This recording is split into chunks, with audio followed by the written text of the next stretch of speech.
Oh, what's going on, guys? Back real quick. Make a short video.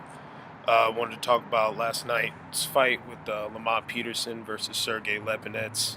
Um, First of all, great fight. I've always respected Lamont Petterson. I like Sergey Lipinets. Both good fighters. Both threw, almost 1,000 punches before the the stoppage or before Barry Hunter threw in the towel. Um, a great fight. Lamont Peterson, hell of a resume, hell of a career.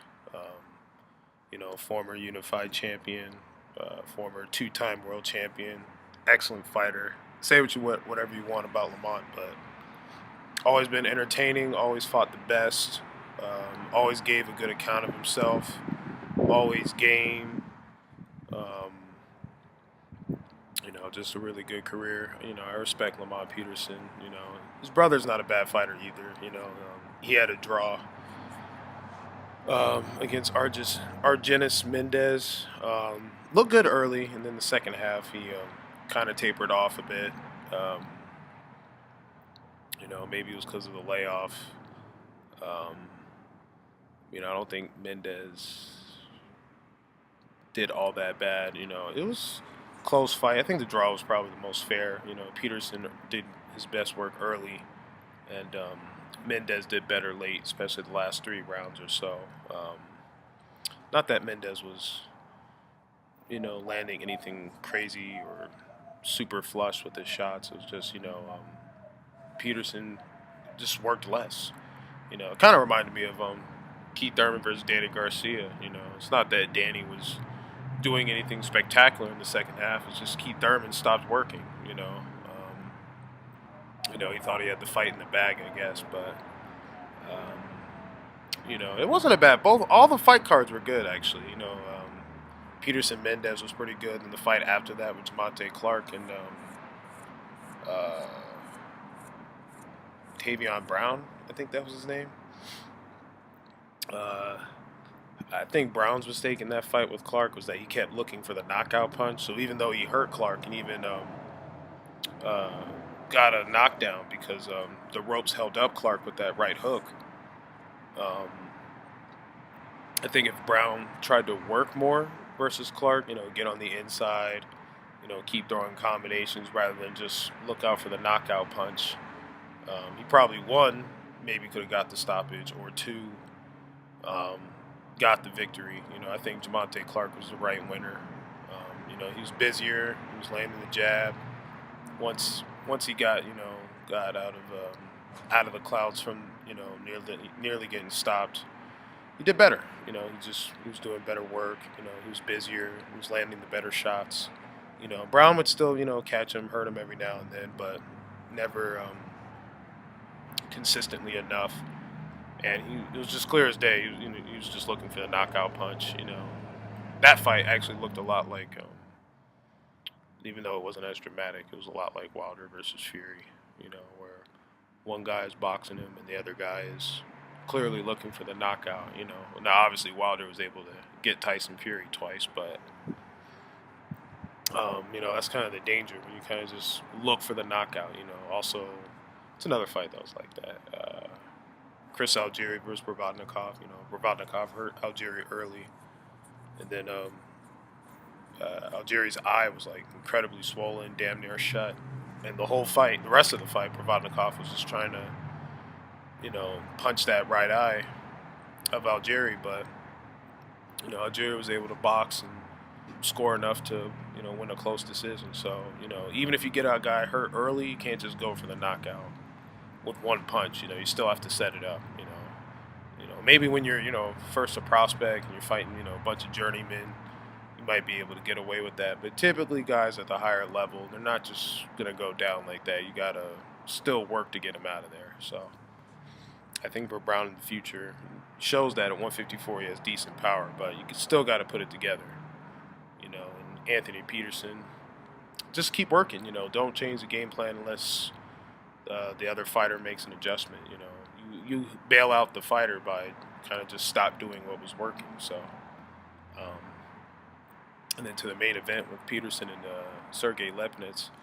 Petterson was doing good early. You know, he was doing good with the volume, boxing, the body punching, especially that left hook to the body. He was landing all night.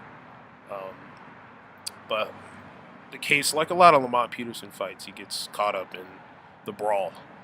You know, it did it with Khan, but it kind of worked with Khan because Khan's kind of hard to outbox. Um, he tried it with Matisse. Got starts in round 3. Can't do that with Matisse. Hits too damn hard. And back then, Matisse could actually box. Uh, to me, I would argue that Peterson's kind of should have just switched game plans. You know, Anthony Peterson should have been more willing to brawl because I don't think Mendez ever hurt him or anything. And I think Lamont should have boxed on his toes more. You know, use that jab, use that footwork. You know, Lamont does everything decently. He's just not consistent. Sometimes he gets away from the game plan. You know, that separates, from a good fighter from a great fighter. You know, adjustments when you need to make adjustments. And, it's not always bad to brawl, but brawl when you need to. Don't brawl before then, especially when you're the older guy. You've had more wars. Lipinets, he's had, a couple of tough fights, but he's still younger. He just turned 30 like a month ago, so he's a fresher body. Um, but it was definitely a fun fight. Both guys can box. Both guys are volume guys. They're busy, but they can box. Lipinets, his power showed up pretty well. Um, can't say it doesn't have anything to do with the Earl Spence beating Lamont. He gave Lamont Petterson last year. Lamont, I don't think he fought after that fight against Earl Spence. And then he comes back almost a year later, or a year plus actually. So long layoff, a lot of wars, just got beat up.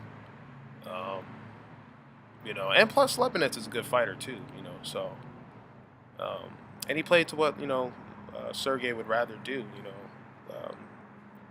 like a lot of, late starters, footwork is going to be the main issue for some of these fighters. So, Lipinets not having the greatest footwork, he puts on good pressure, but not great pressure.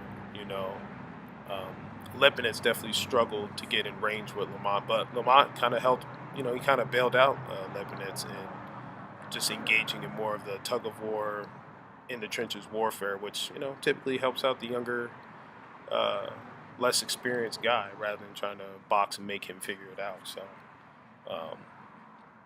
But it was a great fight. It was a classic. I thought, had it not been for the knockout, I probably would have had it even, or maybe a slight edge towards Sergey Lipinets. I thought he won probably the last 3 rounds before the stoppage. So, after Lipinets hurt Lamont in that 8th round, just wasn't looking good for Lamont. Lamont was pretty much on shaky legs after that and wasn't able really to recover. But shout out to Sergey Lipinets. He definitely put his name out there in the 147 division. He's due for a good fight. I wouldn't mind seeing him versus Broner if he comes back. Maybe even Keith Thurman, or Dennis Ugas. Hell, Danny Garcia, Granados winner. Maybe a shot at Crawford. I don't know how to work because Lipinets is with PBC. So, but there's a couple other. Welterweight's a stacked division. There's a lot of good fighters that, even if they're not, Earl Spence, Crawford, Thurman, Porter, there's still other good welterweights. So I think Lipinets is, definitely due for a good fight. Like I said, it looks like Earl Spence will probably fight Sean Porter. So maybe a shot at Danny Garcia, Granados winner, Thurman. If he doesn't get the Pacquiao fight, which he might, I think Pacquiao's going to fight somebody, whether it's Floyd or Thurman. I don't think it'll be Earl. I don't think it'll be Sean. I doubt Danny Garcia because Danny Garcia is fighting in a month, so that's kind of a quick turnaround to fight in July. So I would say Keith, probably the most likely candidate, if not Floyd. So we'll see what happens with the rest of the division. But all around, good fights yesterday. So let me know what you guys think. Subscribe to the channel, like, dislike, comment. You guys have a good one.